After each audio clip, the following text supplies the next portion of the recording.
What's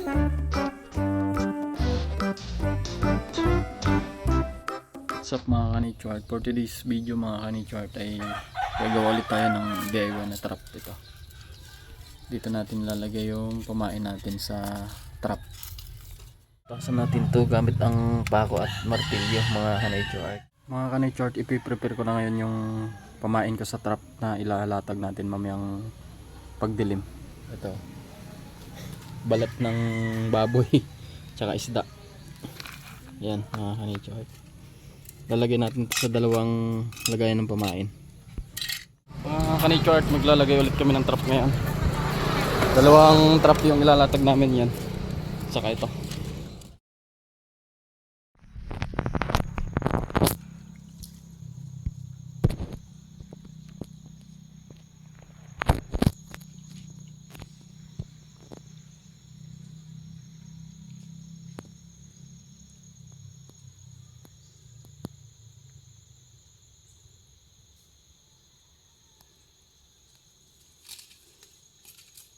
Tali natin dito mga kanichart sa may kahoy.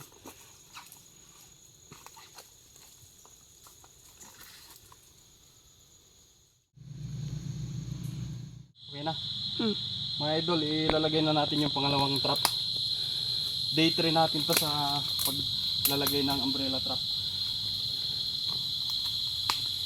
Sana marami tayong mahuli bukas mga kanichart.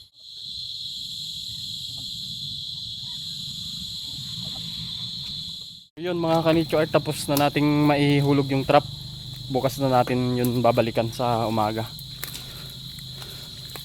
Bye bye Tomorrow. So tara mga kanichart, papandawan na natin yung trap kung may huli na. Tara.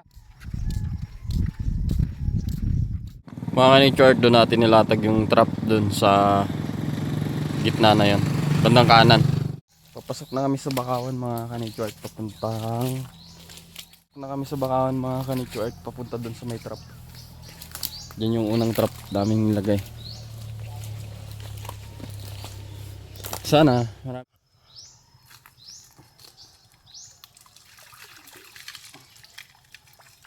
Meron din mga kanichart, daming hipon. Hipon tsaka crabs. Yan. Okay. So yun mga kanichart, papandawan na natin yung pangalawang trap. Andun yung ano nyo, yung bote. Yan.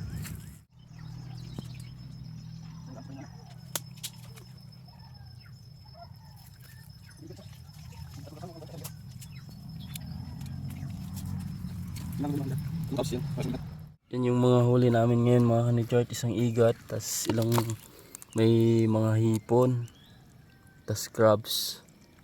Ilang piraso to, tatlong sa isang trap, tatlong crabs tsaka hipon.